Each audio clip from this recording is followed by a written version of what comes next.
them all the crime. Old enough to say no lullabies. Always living life in black and white. Find the vision from the colored lights. Spirited, but are you spiritual? Found you look at me, that's a miracle. Then I go make mistakes, that's pitiful. Then I go make mistakes, that's typical. Let me know, let me know. I will go, I will go. All I know. Visions of me in a row. Keep on working, I'm on phone. Close case closed. Easy didn't wanna know. Heard you go was at my show. You nothing I know. When I got it for the love. Hey guys, you're locked into another episode of Shana Mummy's Let's Talk. And on this week's episode, we're going to be discussing thinking. The reason why I want to address thinking in this episode is because energy, as I pointed out, is a big deal. It's a very big deal because energy is the movement of everything. Without energy, without the motions of things to make things happen, nothing ain't happening. Nothing ain't happening.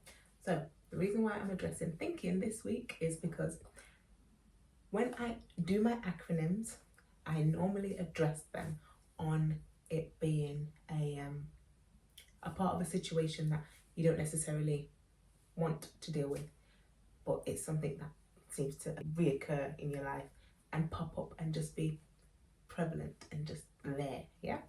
So the acronym this week for thinking is thoughts, harvesting, interesting, nonsensical, knots in navigational guide, which is here.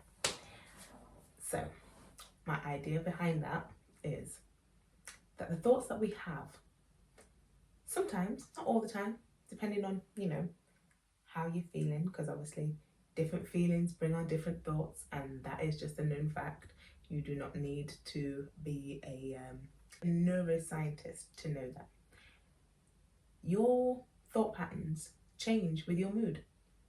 It's just as simple as a mood ring. A mood ring will change with the energy it feels coming from you. People might not necessarily know how a mood ring works, but they work. So when I say harvesting, I mean that it's like something rooted that constantly grows and is nurtured by the extra things that you put inside your brain to make that thing grow. It could grow into a delight, like a beautiful flower, or it could grow into something that's not so pleasant, like maybe some thorn bush or some nettles, something that will overrun your pretty garden and just make it very weedy. Yeah, I said it, weedy. Anywho, so the thoughts that you're harvesting, the reason why it's interesting is because it doesn't necessarily mean they're helpful. Interesting means that you have to put in some thought into that. You have to really dig in and figure some of that stuff out. And the reason why I say knots is kind of like your veins. How your veins help to pump the blood around your body so that everything goes tickety-boo. Imagine having a knot in it. How much blood is going to pump oxygen around your body to your brain, through your heart, and through all your vitals so that you can actually function? With a knot, it's going to be quite difficult and quite strenuous on your body. So just imagine your thought process having a knot after already harvesting things that could grow into something that you might not particularly want to be nurturing into blossom, but it's still there. And the reason why I say navigational guide is because without this, your navigational system is offline. You're not moving, you're not doing anything. It's kind of like a bit like paralytic state where you are paralyzed, and you don't necessarily mean paralyzed of the body, but paralyzed of your mind. Just think about just not being able to function how you want to. You could be dealing with grief, you could be dealing with an overwhelming situation in general, losing your job, not knowing where you're going to get your next money to pay for this, that, and whatever. Lots of things can paralyze your thinking process. So just because you still have functioning aspects of you where you can still walk, talk, and do whatever, but your emotions are so overwhelmed with that particular time that you're experiencing that it's not necessarily working correctly. So that's why I say knots, is because it's not up to full capacity. It's not pumping how it's supposed to be. It's not hard hitting like it's supposed to be. You're just getting a mediocre run out of yourself because you're not all the way feeling how you normally would feel. So the reason why I want you to address thinking is because it's all personal to you. How you think should personally be tailored to you. It should just work for you. I don't expect that everything I say and everything I do to apply to the next man or next woman, because we all have got to where we are now on a very different circumstance. Our life, our upbringing, our experiences, they're all different. There's none identical. If you think about your fingerprint, there's billions of people that existed and existing, and not one fingerprint is alike. That's mad. If you really deep that's mad. That's crazy. But there's so many different combinations of fingerprints that could be for all of these masses of people. So that's how you have to individualize your own situations, because you cannot necessarily run with somebody else's outlook and their take on life because of the different things that they've gone through and the different scenarios that have traumatized them or made them numb, paralyzed to certain aspects of life. Because if you go through a traumatic situation and sometimes you don't necessarily deal with that trauma, and you put it at the back of your brain and you just place it there, just knowing that you'd rather not open that Pandora's box, but it's there, it's definitely there, just not looking to open it up anytime soon.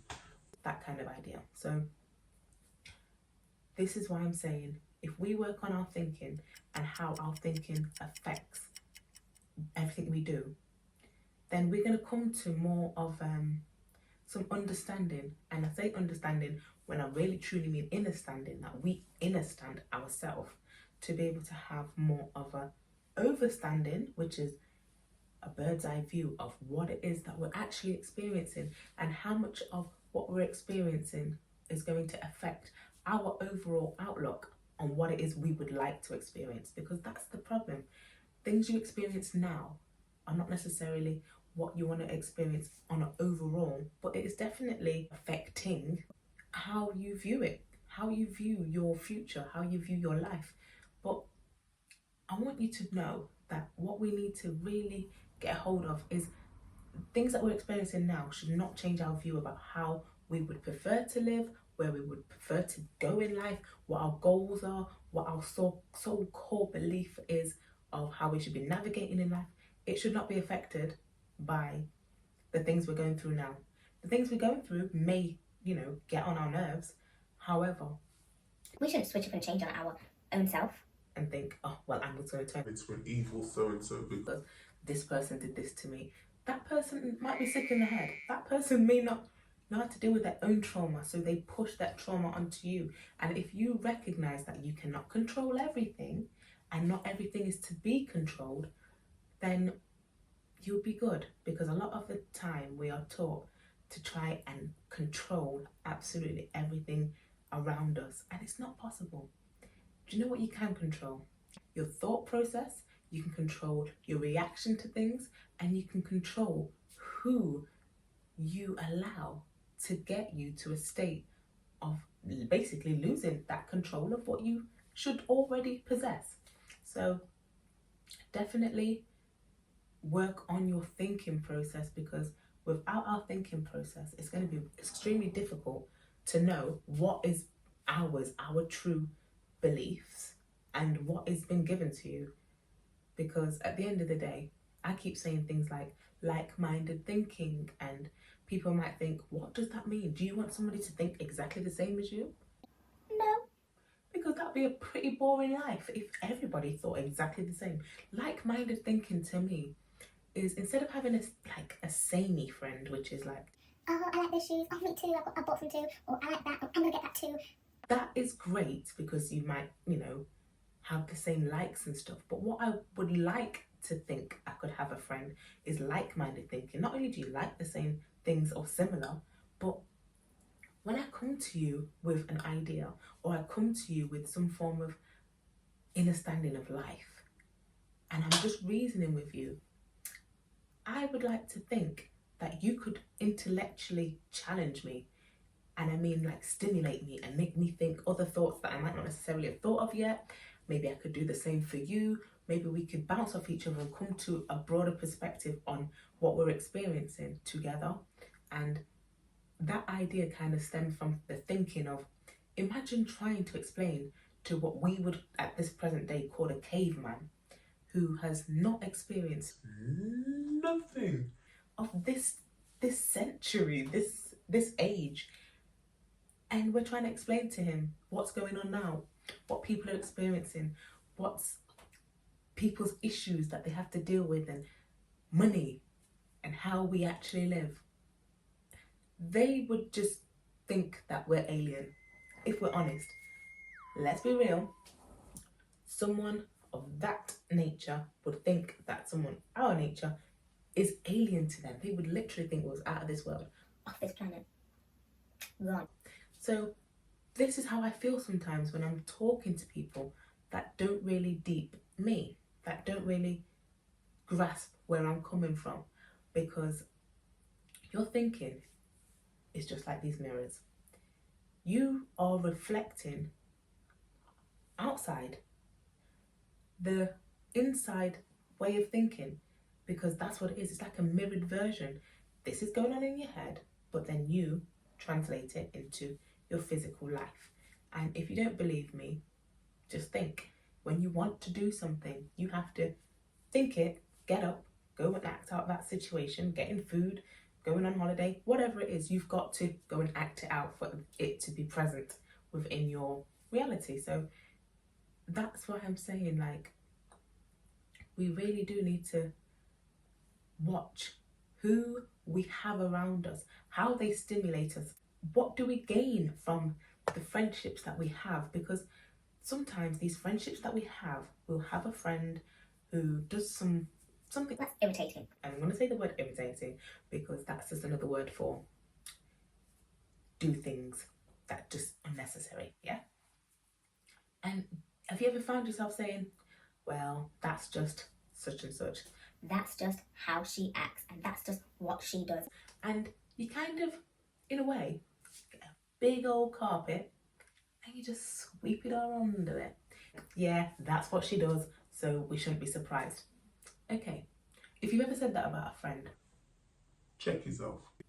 because if somebody does something that is just them and it's irritating, why are we not Pulling them like a pint. Look, you got a frothy head. We need to sort it. Why aren't we doing that? Why are we not doing that? Why are we allowing people to be in states of minds that Irritate us. Irritate us. Irritate us. Irritate us. and irritate others, but we just say, well, that's just a repeat offender type of energy that this person's got going on. That's just them, and allow them to continue doing it. Now we're an enabler. And I'm guilty of it, don't know about you, but I'm guilty of that, being an enabler. And I don't mean that I'm saying, Yeah, I'm rooting for you. I'm the cheerleader.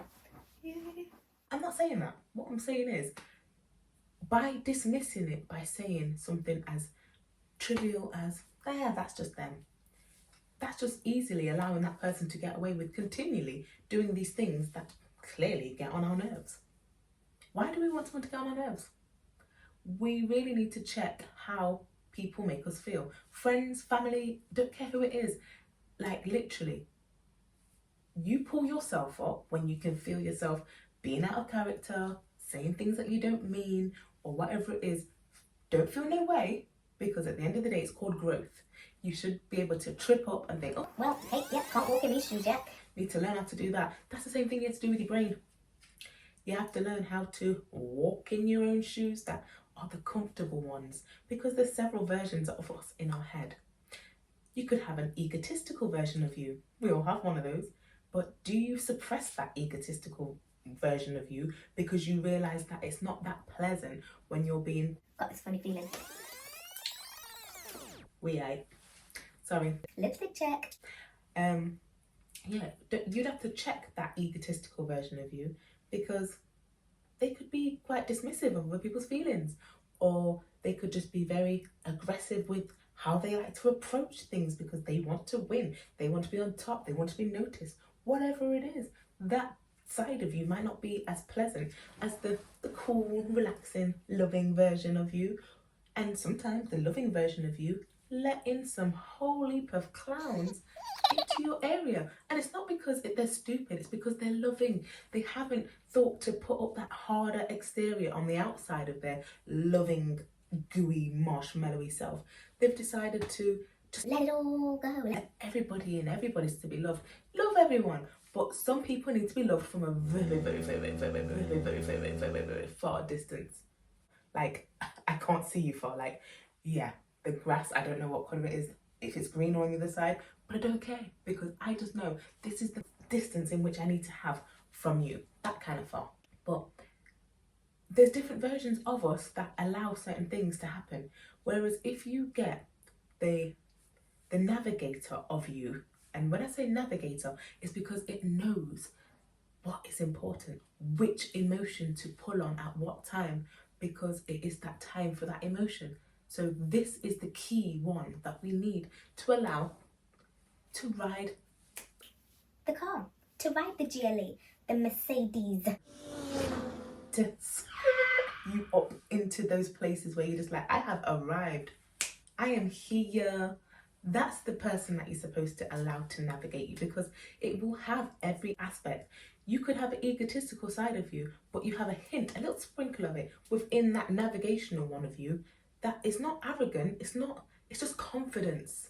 There's different aspects of you that you can draw from different characteristics of yourself and present it with the correct packaging. And your navigational version isn't just going to steer in one direction, which is egotistical, which is just love only, which is just... I don't know, some of you have got some bad vibes.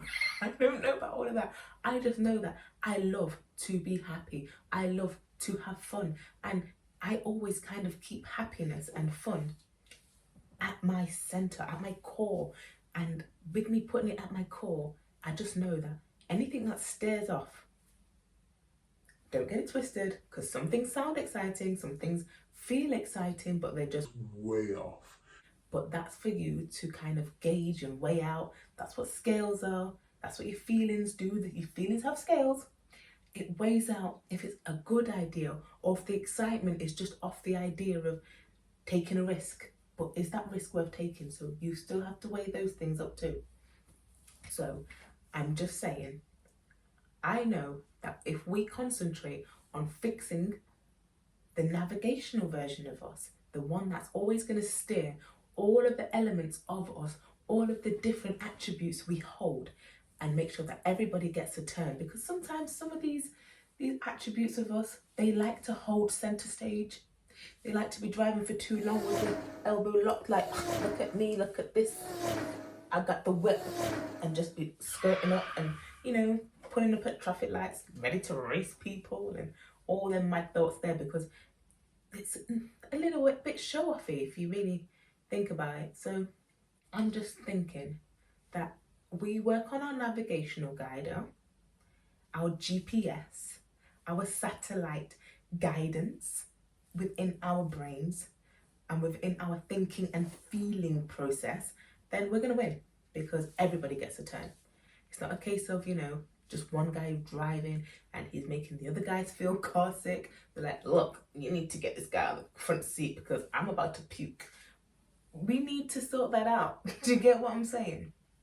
So if you can do yourself a favor and really work on the type of friends that you keep around you, and think about what it is that they offer you as a service to the group, to you, to them, to, if you can just see that this person always needs a bit of a whole pass to get dismissed for certain things that they do because that's just them, then I'm sorry to let you know that person It's no good for you, because this person needs to check themselves, and clearly they're not checking themselves at the door before they come in. They ain't taking their shoes off when they come in your yard. They're just walking up in your yard with disrespect, even though they know that they need to be taking their shoes off in your house. Because you got kids and you care about your carpet. And you've got, You know, all those things going on. but they still disrespect you. And I don't mean it, you know, as a physical idea. I mean it as just mentally, it's a disrespect. The fact that they can just get away with all of these things that they like to do. So definitely, guys, just like these mirrors behind me, think about the reflection that you experience from the original copy, which is in here, because you have your blueprint within your mind, and that blueprint then starts off the rest of the process, because you cannot start anything without a blueprint. So your thought patterns, your processes and how you deal with stuff is definitely going to show you how your navigational guide works. So work on making it strong, work on Making it make sense. Making it make sense. Making it make sense. that is just a good line. Make it make sense. Because if it don't make sense, it's gotta go. Okay? So when I say like-minded thinking, find people that you don't have to explain things from the dawn of time up until present day for them to connect with you, because that's a lot of time wasted if you think about it. The length of time in which you need to speak to these people to allow them to catch up to speed. Okay, if they're not willing to do some self-work and work on that stuff on their own, you can't be the mother, you cannot be the bosom in which to feed this child, essentially, to nurture them into some sense. It's not your job. We all need to work on what our jobs are, and our job is to steer ourselves in the right direction of success. Don't chase money, chase success. Be successful in your feelings about yourself. Be successful in the ideas that you give yourself, and do not program yourself with the ideas that allowing things to slide is okay. Because if you lived at the bottom of a mountain and you could see the snow at the top, and the snow was heavy, but you're like, well, we're down here, the snow don't really come down here like that, it's just up there. And just one day you've got that loud ass friend that you never pulled up, And instead of telling them, can you stop shouting, please? Do you not know that avalanches happen for the vibration of sound, and your loud ass voice is going to bring that down on us? You're just like, no, that's just such and such wailing in the night. let them continue. But yet you all live at the base of this mountain. One day they're going to go out and they're literally You're going to hoot and holler until that avalanche comes down and bulldozes you all. And now you're all now live in an igloo, forced igloo, yeah? You are now Eskimos and you're not equipped. So are you going to allow these people to derail your situation and allow you to now be a forced Eskimo? That's on you. You can only be a victim for so long until you become an enabler. And that's with a lot of situations. I'm going to say all situations because to a degree, you have to get your mind in check for this not to take such a rooted stance in your life where you don't have control in it anymore. Because it's, when I say rooted, it's like a tree gets under there and just really just deep buried within there. So guys, just like last week, your energy is a big deal. Your navigational thinking guide is a big deal. Work on these things, make them better, make yourself better. And don't let nobody tell you that growth is a problem. Okay, if growth is a problem, we're all a problem because we was all babies and now we're all big people. Not all. Yeah, some of us grew physically, but not mentally. So I'm going to continue growing. I encourage you and applaud you to do the same. And GGY, my people, GGY. Go get yours. We got this. And anybody who doesn't want you to have this, yeah, check that. That's all I got to say. But you don't want to be the one with amnesia. That basically, the amnesia story is that pigeon I spoke of is the one that had a nice old all down your side. You was disgusted, looked up at the pigeon. As you're looking up in disgust and cussing out this pigeon, you walk in front of a biker. And the biker sadly claps you. You've knocked them off the bike, they've knocked you over, you've clapped your head, and this is how you've ended up with amnesia from episode 1. Because you were so mad at the down you that you had, like, how dare you? And that's why I said, just because you recognise a pigeon doesn't mean you're going to sit down and jam with them all day. So now you know the story of amnesia, which is just because you recognise the pigeon, it's the same said one that Gave you that situation which brought you to the bump on the head. So, guys, stay bump free, stay out of the A&E, and stay winning. Love you. I said love you, but you know what? I do love you. I love myself and I love everyone else. Even If you don't love me, because you don't give out love because you want it back. You give out love because it's the nicest, kindest, most thoughtful and beautiful thing you can do for the world. Just love. I have no reason to give out hate because it doesn't breed anything good. So just love people for being who they are, and if you can't love them close, love them from a distance. it's all fine.